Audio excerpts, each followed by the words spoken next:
You're listening to the School Leadership Reimagined podcast, episode 64.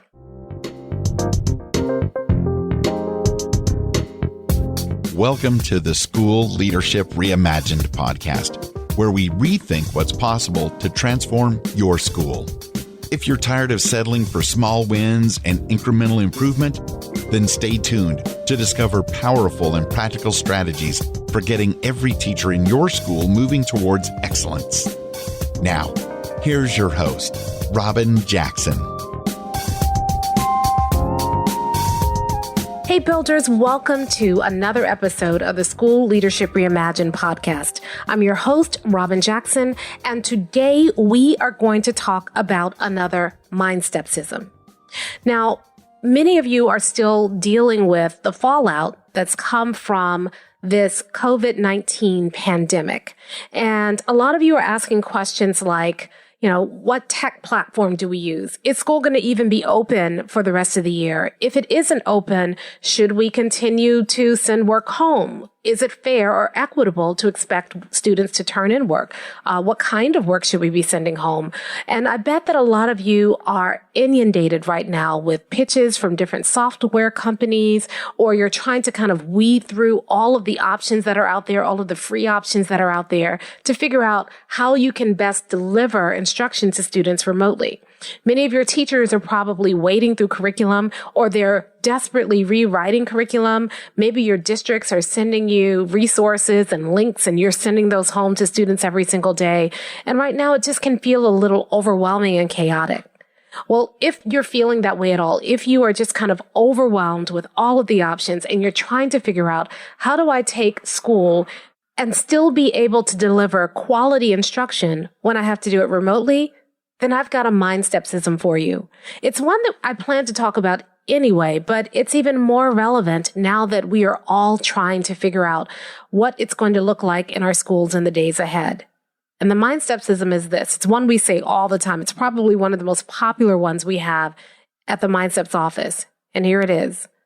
All money ain't good money. And I'll tell you what that means in just a moment. But before I do that, I have two very special announcements. The first one is that we're getting a lot of questions about whether or not Builders Lab is still happening this summer. And as of today, March 2020, we are still planning on having Builders Lab. We have two Builders Labs coming up. One is at the end of June, and that's going to be right here, right outside of Washington, D.C. And the other one is at the end of July, and that's going to be in Las Vegas. And we are still planning on having Builders Lab, although things are changing daily, but right now it looks like we are still a go. If something changes, we already have plans in place to still be able to deliver. So we are watching things, and if anything changes, we have already put plans in place to still be able to deliver the value that comes from Builders Lab, even if things get shut down again. So you can still get your tickets to Builders Lab at mindstepsinc.com/builders-lab. That's mindstepsinc.com/builders-lab. And it's been really interesting as I've been talking to people and trying to support them as they navigate their schools through all of this.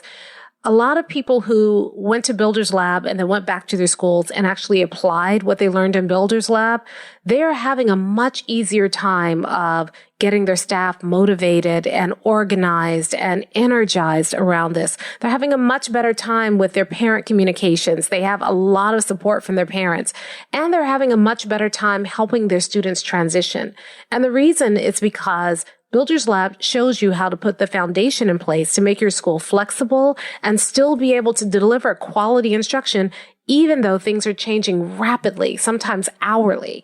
So if you want that kind of foundation, not just for this crisis, but for any crisis that happens, and if you want that kind of foundation because you believe that you want to have a school that is constantly growing and building and providing students with quality education, then I invite you to come to Builders Lab and learn how it's done. The framework that we teach you at Builders Lab will not fail you, even in times of crisis. And in fact, it will position you to be better after you go through the crisis because of the things that you do in the crisis. All right, so that's announcement number one. Now, announcement number two is something really cool. You see, I saw a lot of administrators at the beginning of this crisis who were really wearing themselves out trying to figure out what to do, and I wanted to help. So I have started a pop-up group. It's a group for people who are serious about responding to this crisis like a builder. And inside of the pop-up group, I am providing training, I am sharing resources, I'm doing office hours, and I am also bringing on guests to help us navigate this crisis together.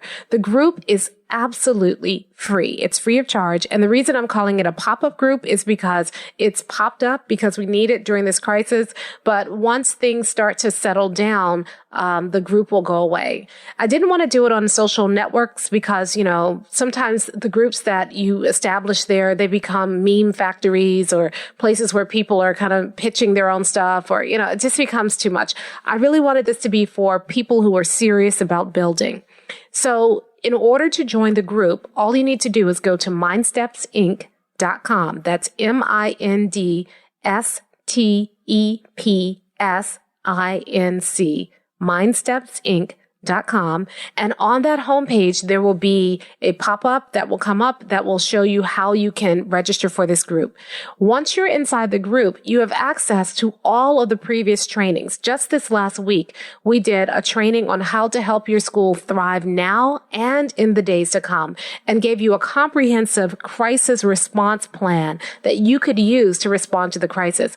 We also shared some very specific targeted things that you could do right now to not only help your school survive this crisis, but to help your school thrive in the midst of crisis and to set your school up to be able to thrive once we get through this crisis. A lot of schools right now are just kind of reacting. And then when we get back to school, when we enter into the new normal, whatever the new normal is, those schools are actually going to be further behind because they were just reacting.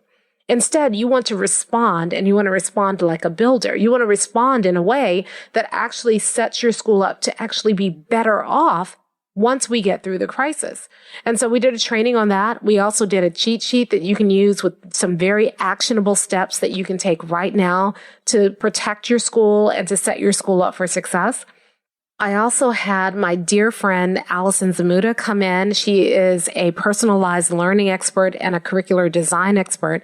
And she gave a very practical training on how you can help your teachers actually start to plan curriculum now that will provide meaningful learning experiences to kids while they're working remotely. So instead of just kind of uploading worksheets and links to websites, she talked about some very specific things that your teachers could be doing right now to make learning meaningful. And then I'm also doing office hours inside of the group, and I'm trying to do them twice a week. And office hours are where I just come online. So I'm just there. The office is open. People can pop in and pop out with their questions, and you can get my specific help on any challenges that you're facing, or you could just kind of hang out on the office and learn from what other people are asking. So we're doing that twice a week as well. And then we have some really cool things planned for the coming weeks. One of the things we're going to be talking about in this coming week is really how do you start to get your team organized? How do you start to think about managing your team when you're doing it remotely? A lot of us right now are relying on the goodwill of our teachers. We have no idea what they're actually delivering to kids. And there's no way to monitor it or give teachers feedback about what they're doing. We're just in crisis mode right now. But we need to start putting systems in place to manage a remote school. And so next week, we're going to be sharing a lot of resources. I'm going to be doing some training around that. I also have another guest who's doing something special inside to talk about just how do you start to set up your systems in a way that helps you actually manage your team remotely. So all of that's happening inside of the MindSteps pop-up group. In order to join, just go to mindsteps-ism.com and then click on, there'll be a pop-up that shows up that shows you exactly how to join. It's free, it's easy, and you'll also get access to all of the prior trainings and the archives for those and the resources that we shared with those.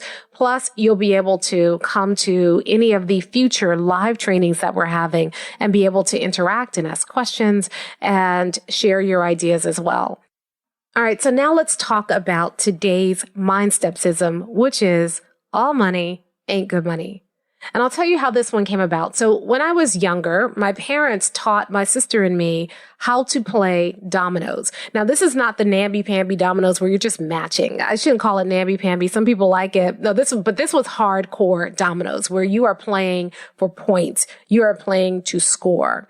And the object of that hardcore domino game is that you're trying to make all of the ends of the domino add up to 5. And I remember when I was first learning the game, I got so excited because I was able to put my domino down and all of the ends added up to 5. And as I was putting my domino down, my mother warned me. She said, "All money ain't good money." And I didn't know what she meant. I thought she was trash talking because trash talking is a significant part of hardcore dominoes. And so I didn't know what the trash talking meant, but I put my domino down and I triumphantly declared 5 points. Give me 5 points. And my mother said, "I've warned you." And she was next. She put her domino down next to mine and she got 10 points. And then my father came after her. He put his down and he got 20 points. And then my sister came after him and she put hers down and she got 25 points. So they all laughed and my mother said, "All money ain't good money." And what she said was sometimes you are so focused on winning that point that you actually create a situation where you might get 5 points, but you will give all of your opponents multiples of 5 points, and you will actually be worse off by playing that domino there. I was so focused on getting those 5 points that I wasn't paying attention to the fact that earning those 5 points was going to also set my opponents up to earn way more points than that. And I was actually further behind as a result of playing that domino. Now, in the mindsteps offices, this is something that we say all the time. When people call us and want us to come in and work with them, we know that we work best with a specific kind of client. And sometimes people will call us and ask us to come and do something in their schools, and we know that it's a fool's errand. I do not like to work in schools who are just calling to fill a day and they're not really going to commit to doing the work. I want to work with schools that are actually going to apply what we teach them and they will see results as a result of working with us. And so we have a saying that a client will call and they'll say, "Hey, can you come on this date? We have this date free and we want you to do a workshop with our teachers." And they call the office and ask for that workshop and we start talking to them and finding out what they're trying to do and realize that, all they really want to do is just kind of fill a day, but they're not really committed to transformation. Then we say, all money ain't good money. We're not going to waste our time just grabbing money and, filling the calendar with days if we don't think that we can actually help that school move forward. We're not interested in that kind of work. Now, it also works for us internally. There are software packages or there are shortcuts that we may take. And it seems like a good idea at the time, but then when we look at the long-term consequences, we realize all money ain't good money. And what does this have to do with you? Well, right now, everybody's in crisis mode. And so we are grabbing solutions. Everybody's jumping on Zoom, and Zoom is fantastic. It's great, but it may not be the right platform for everybody. Everybody is jumping in and doing Google Classroom stuff, and the Google Classroom has a lot of bells and whistles, and everybody's applying all those bells and whistles. All money ain't good money. Everybody's looking for websites with learning opportunities for students, and they're sending parents these emails with this list. You can go here, you can go here, you go here, and here's another webpage that has 25 more resources. All money ain't good money. And the problem is when we are in crisis mode, a lot of times we are grabbing solutions and we are not thinking about the long-term consequences of those solutions. Here's what I know to be true. The habits that you form now will be hard to break later on. And so I really want you to be strategic about what you're doing. I get it. Everybody feels like we need to do something right away. We have parents who are calling every day and saying, what do we need to be doing with our kids? You want us to, work with them at home. We need materials. We are not teachers. Give us something. And the school district is saying, we need to remember to continue to support our children and to be able to provide them with a good education. And society is saying, we don't want to pay taxes for people to sit home. You need to be out there serving our kids. And so we feel this sense of urgency. And as a result, we are just grabbing the best solution at the time. But what I want to caution you to do is to wait. Just because everybody's saying we have to do something right away doesn't mean that you really do. And if you grab a solution now and you say, okay, this is what we're going to do as a school, you are creating a habit. You think that you're just providing a short-term solution to a problem, but you are creating and building a long-term habit. Let me give you an example. A lot of teachers are being told, get work to kids. And so they are grabbing work. They're reverting back to worksheets and to really non-meaningful kinds of work where kids are just kind of completing things, but it's not connected to anything. And we're telling teachers that's okay because we're so busy trying to just get work out to kids that we're actually sending a message. All that conversation I had about making work meaningful, I didn't really mean it because in a time of crisis, I'm telling you it's okay to give kids unmeaningful work because we just have to get something out there. Rather than encouraging teachers to take a step back, don't forget what we were building as a school. Don't forget what we were trying to do. Does this work align with that? I know it's remote. I know we're going to have to get creative about it, but let's not give up on the thing that we were saying that was so important 2 weeks ago. If you don't do that, if you just say, just get something out there, don't worry about it right now. I know we're all trying to do our best. And you don't take the moment to step back and make sure that it's aligned, you're building a habit. And the habit doesn't have to be aligned. Not really important. It's a luxury. It's a nice to have. It's not necessary. The habits that you build now are going to be hard to break later on.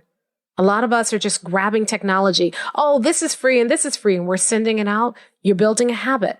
You are committing to a technology. A lot of technology companies know that. That's why they're saying, yeah, use ours for free. Because once you start using that technology, it's going to be really hard to switch to another one later on. So before you get everybody on a technology, you need to ask, is this something that I can see us using 6 months from now? And if the answer is no, you shouldn't be using it.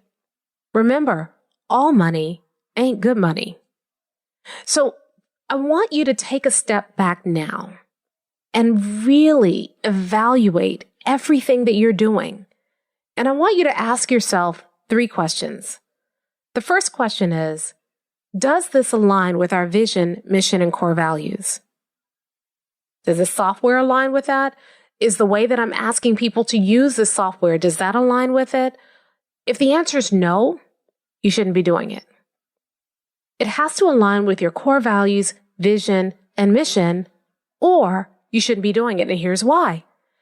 If you start choosing things that are out of alignment, what you are telling people is that core values, vision, and mission stuff that we talked about before, not really important.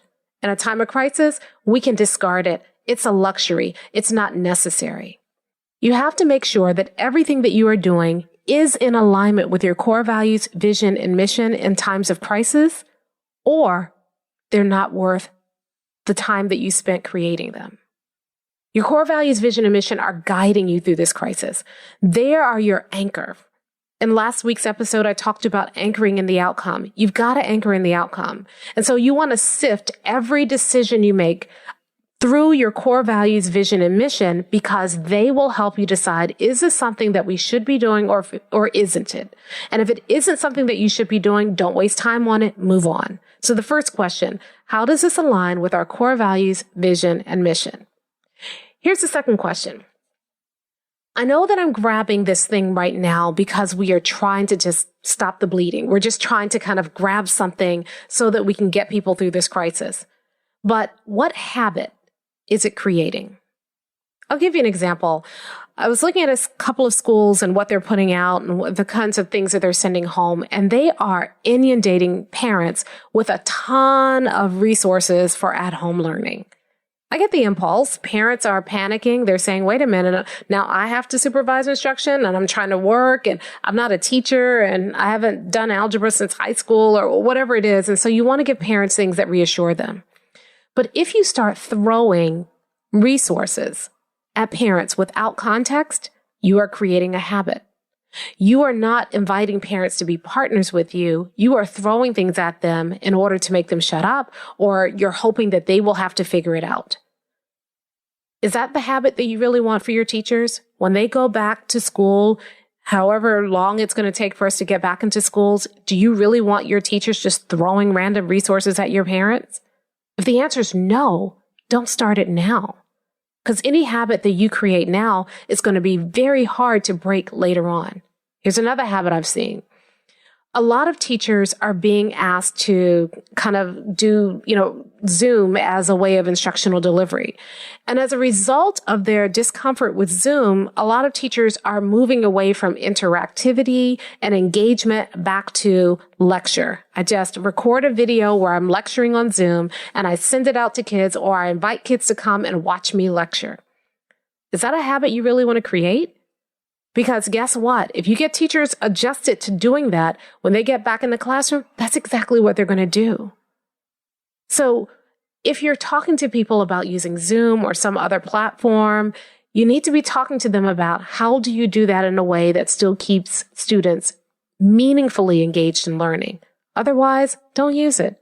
It's a habit you cannot afford to establish now because it's going to be too hard to break later on. All money ain't good money. Here's the third question I want you to ask. What are the short-term trade-offs and what are the long-term consequences of this decision that I'm about to make? Let me give you an example. A lot of schools are having tons of meetings right now. Now, the short-term trade-off is, we have to have meetings. So because we have to get ourselves organized. So let's get everybody in these meetings and let's just, everybody just jump together and throw out ideas. Or I just sit and I'm going to tell you, this is what's been decided. And, you need to get on board and get going and go now, go. So the short-term trade-off is, well, we have to do this. We have a crisis. We have to get everybody mobilized. But here are the long-term consequences.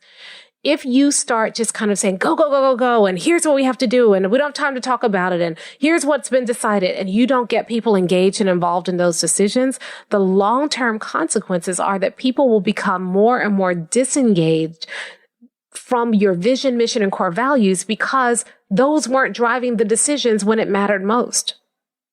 So yeah, I'm trading off right now. We don't have time to talk about vision, mission, and core values. Somebody actually said this to me this week. I don't have time for that right now. I'm trying to save my school. And I'm saying, save it for what? If your vision, mission, and core values aren't driving your rescue efforts, what are you going to have when you're done? Is it even going to be worth saving? They have to be at the foundation. So the short-term trade-off is, we'll go back to that later on. But the long-term consequences are, by putting that off, you have conveyed that it's not important. Good luck trying to get back to it later on, because you've already shown people that this is a nice to have. It's a bow. It's not the cake. I'm mixing metaphors there. You get my point. It's the icing, not the cake. So you really have to think about the short-term trade-off versus the long-term consequence. I don't want you to just think about the decision you're making right now. I want you to think about what is the impact of that decision a month from now, or 6 months from now, or 2 years from now. And I know that's hard to do when people are looking for answers right away. But just because everything feels urgent doesn't mean that your response has to be immediate. Take some time. Think about what you're doing. Remember, all money ain't good money. And so you're going to need to look at the short-term trade-offs, weigh that against the long-term consequences. You're going to need to sift your decision through your core values, vision, and mission. You're going to need to think about what habits you are creating right now, because any habit you create right now is going to be very hard to break later on. But if you do that, if you sit there and weigh the consequences, if you don't just kind of grab the quick fix and instead you think about what are the long-term consequences, if you are deliberate about making decisions right now, you actually have a huge opportunity right now. You see, education is being disrupted right before our very eyes. And you have an opportunity to be a part of that. You have an opportunity now to actually establish good habits, habits that you may have been fighting to establish all along. Now, in the midst of crisis, the decisions you make right now may actually help you establish those habits in your culture so that not only are they serving students now, but when we get back to school, they are serving students then. You have an opportunity right now to really double down on your vision, mission, and core values. And all those people who thought that that was a waste of time when you talked about it before, or they thought that that was just something we put on the walls, but it wasn't actually alive in our school. Now you're demonstrating to them the power of that. You are anchoring in that so that people can start to see, no, this is not a nice to have. This is who we are. This is what we're building. This is why it's important. And they begin to buy into that. You have a real opportunity right now to make some strategic moves in your school where you are actually introducing new ways of instruction that are going to take off when you get back into the classroom. But it all depends on how you handle the next couple of weeks. If you are just grabbing solutions because you're trying to put out fires or you're trying to alleviate some of the pressure that you're feeling. And I get it, because we're all under a lot of pressure right now.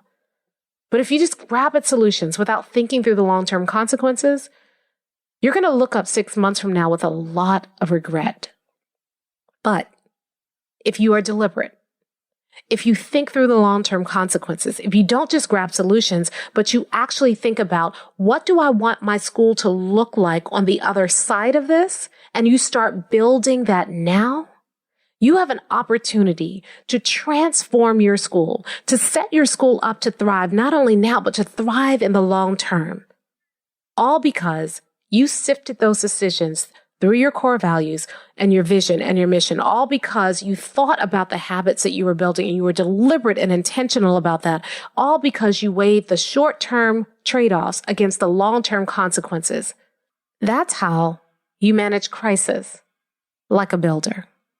So that's it for this episode. But before we go, I wanted to say to you how proud I am of the way that so many of you are just stepping up in this time of crisis. In the midst of everything going on, in the midst of our own fears and concerns, you are standing in front of a group of people and you are exercising true buildership.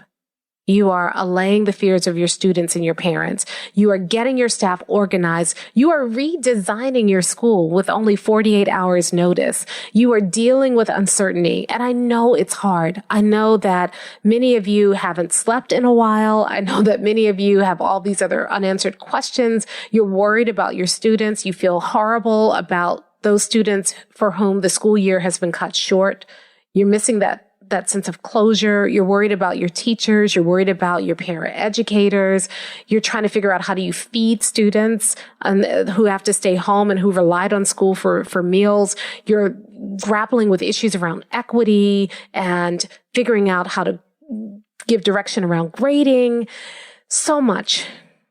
And I just want you to know, first of all, I am so very proud of you because in times like these, you are the heroes. And unfortunately, in many ways, you're the unsung heroes. But I want you to know that I see your Herculean efforts, and I know that this is hard. And I want to applaud those of you who have stepped up, those of you who are figuring this out.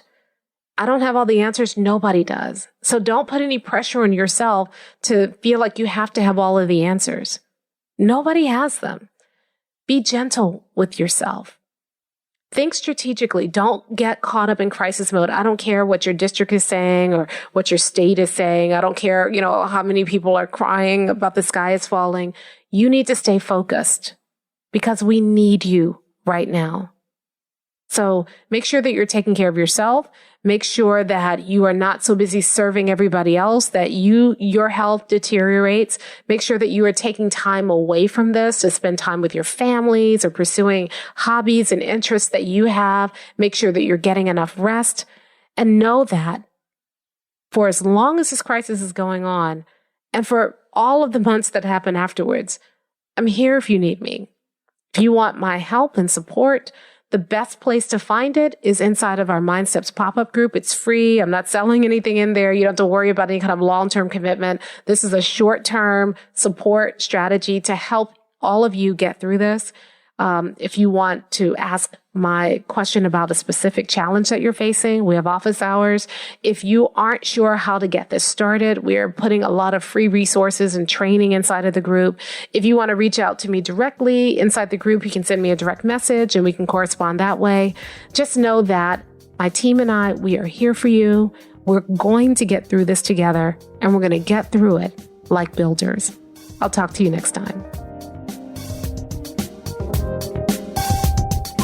Thank you for listening to the School Leadership Reimagined podcast. For show notes and free downloads, visit schoolleadershipreimagined.com. School Leadership Reimagined is brought to you by MindSteps, Inc., where we build master teachers.